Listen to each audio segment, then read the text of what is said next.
Hello, everyone, and welcome. I'm Donna Sauerberger, an orientation and mobility specialist here in Maryland, and I'm especially excited about this session because it covers a topic that I've been passionate about ever since two blind colleagues and friends of mine were killed at an uncontrolled crossing almost 30 years ago. Since that happened, I've written, done research, and about 100 presentations and workshops on this topic. But I'm especially excited about this one because it's the first, and as far as I know, only one done online with distinguished colleagues from around the world. The orientation and mobility specialists who are joining me for this session are Jose Martin and Denise Guitar, French Canadians in New Brunswick, Nandini Menon in Bangalore, India, and Cassie Maloney, the groundbreaking innovator from Austin, Texas, who dreamed up this amazing forum. I'll take this opportunity to send a huge kudos and thank you to Cassie and the Texas School for the Blind and Visually Impaired for making this symposium happen. So, the plan for this session is for me to explain what the heck we're talking about, including features and considerations of uncontrolled crossings, and then you're going to have to get your passport ready because we're going to travel to see crossings in the United States with Cassie Maloney in Austin, Texas, then in India with Nandini Menon in Bangalore, and finally Canada with Jose Martin and Denise Guitar in New Brunswick. This part, where I explain about these uncontrolled crossings, is condensing about 5 hours of material into 15 minutes, so I wouldn't be surprised if you have some questions about it. Let me assure you that it's all explained in great detail in a free, online, self-study guide, Preparing Visually Impaired Students for Uncontrolled Crossings, which offers 5 hours of ACVRB credit.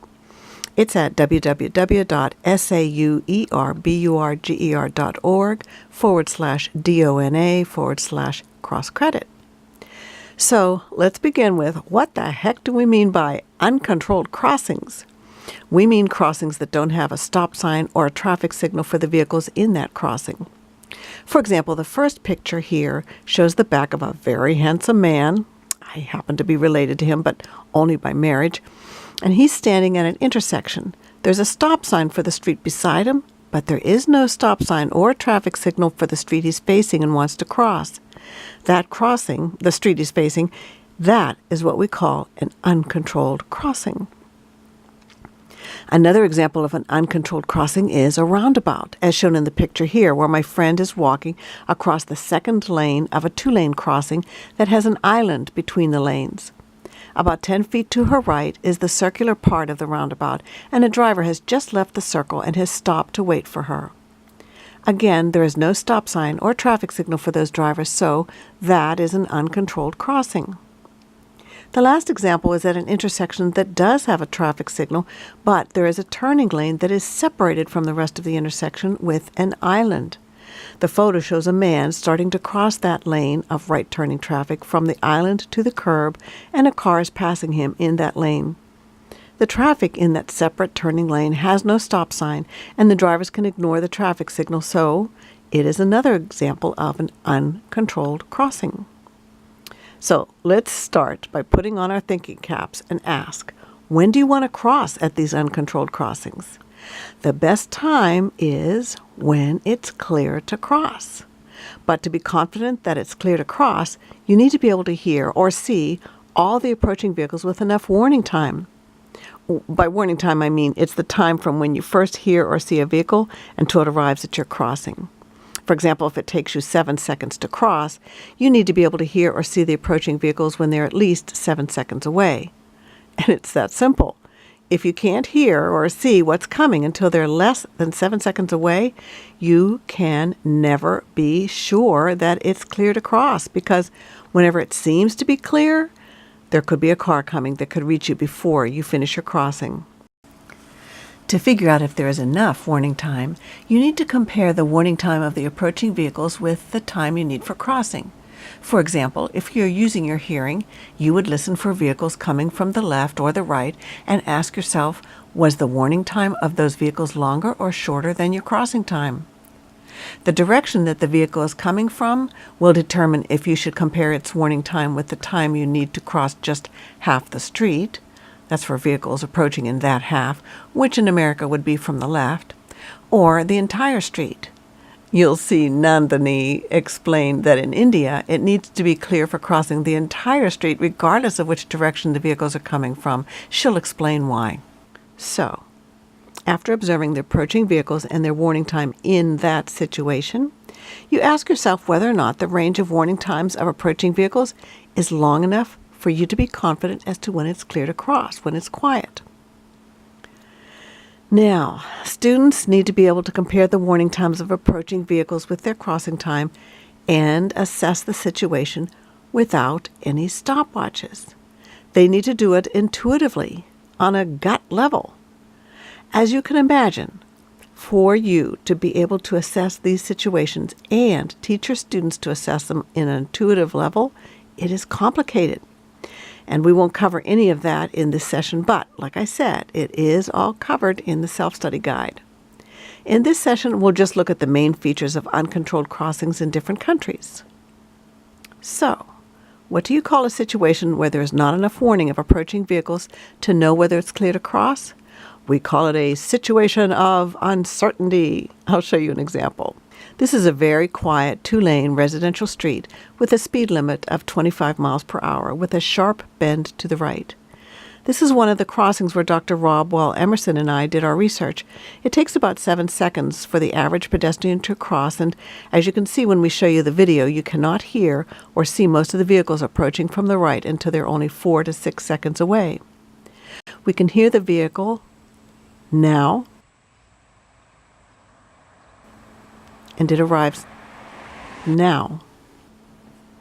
And what do you call a situation where there is enough warning from all the approaching vehicles to know whether it's clear to cross? We call it a situation of confidence. Here is an example. When we start the video, we'll see the 2-lane highway that's in front of my community with a speed limit of 55 miles or almost 90 kilometers per hour. Again, there's a sharp bend in the road to our right, and again, it takes about 7 seconds for the average pedestrian to cross. Let's see what happens. Some vehicles have passed us and are going away, so we'll wait until it's quiet.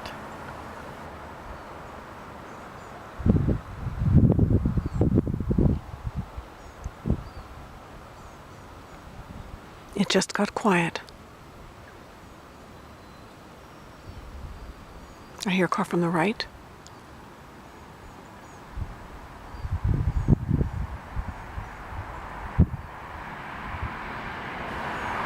It passes us now, which is 13 seconds from when we heard it. I've measured the warning times for dozens of approaching vehicles here and could hear all of them from 7 to 23 seconds away, so we can be confident that when it's quiet and we hear no vehicles coming, it is clear to cross. Now, it's very, very important for you and your students to realize that crossings can be situations of uncertainty at some times and situations of confidence at other times. For example, you can hear vehicles much earlier when the roads are wet than when they are dry, and a parked car may block the sound temporarily. I'll let you in on a little secret that explained a lot of mysteries to me. The sound level of quiet changes. For example, when it's quiet in the city, it's 8 times noisier than when it's quiet in the suburbs. And when it's quiet in the suburbs, it's twice as noisy as it is when it's quiet on a farm out in the country. And here's the kicker. At most places, when it's quiet in the afternoon, it's 4 times noisier than when it's quiet late at night. The crossing along this 2-lane highway where Gordon Park and his guide dog were killed is a great example of how the sound level of quiet can change the situation dramatically. A few weeks after they were killed, I went to listen for approaching vehicles. At 8 o'clock on a Saturday night, when it was quiet, I could hear all of the vehicles several blocks away with plenty of warning. But when I took this video, it was about 3 o'clock Friday afternoon. I could not hear the approaching vehicles when it was quiet until they were only 4 seconds away. It's quiet and I hear nothing coming.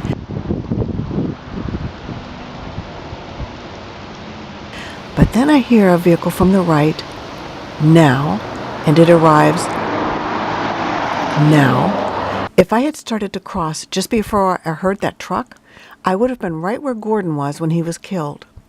Your students need to be able to assess situations and recognize situations of uncertainty naturally, intuitively. And there is a tool that you, as their instructor, can use to provide them with feedback called the Timing Method for Assessing the Detection of Vehicles, or TMAD. The self-study guide has a checklist for using the TMAD and judging if it is a situation of uncertainty or not, so you can confirm your students' judgment. I want to give a shout out to Jolene Troisi from the University of Pittsburgh for designing that checklist based on using it with her university students. All right, when you find yourself in a situation of uncertainty like the one we just saw, yikes, what do you do?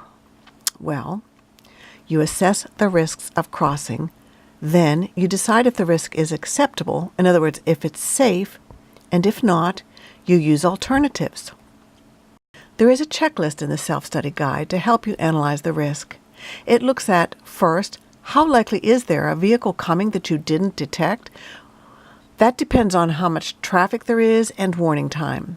Secondly, if there is a vehicle coming, how likely will it hit you? The factors that can affect that are listed on the next slide. And then third, if it does hit you, how likely will you be seriously injured or killed? That depends on the speed, so there's a chart you can use for that. So let's skim through the factors that can affect the likelihood that if you are surprised and a vehicle is coming, it will hit you. Research shows that drivers are more likely to hit you if there are multiple lanes and if drivers are going faster.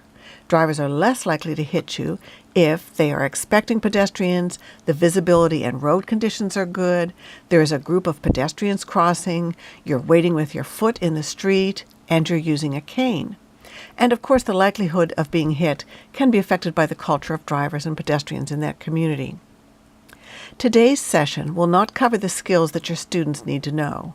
They are covered in the self-study guide for uncontrolled crossings that I told you about, but I urge you to learn about it because it is critically important to your students. I'll just give you one quick but dramatic example. In the next slide, we'll see a video of a woman with restricted visual fields. She had just been referred for O&M training and was still getting around using her vision without a cane. We're standing at a 2-lane highway that she needs to cross near her home, and I asked her to turn and look for vehicles approaching from her left. But even though she turns her head slowly, it's not slow enough because she doesn't see either of the two cars that are approaching.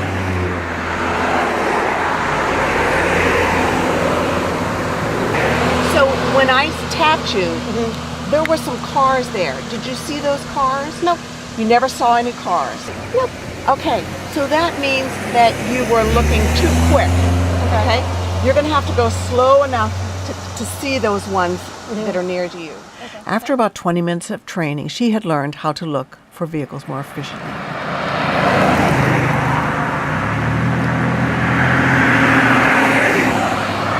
How many cars did you see? 2. You saw 2. Wonderful. So I urge you to go to the self-study guide to learn the skills that your students will need to learn for these crossings. Meanwhile, I'm pleased and very excited to tell you that the American Printing House for the Blind has also made a program that can help you teach these skills and concepts to your students using simulation and videos. Okay, so now that you understand the basic concepts, we can start the fun part of our session and see some uncontrolled crossings around the world by clicking on the links on this page at www.sauerburger.org/DONA/uncontrolled.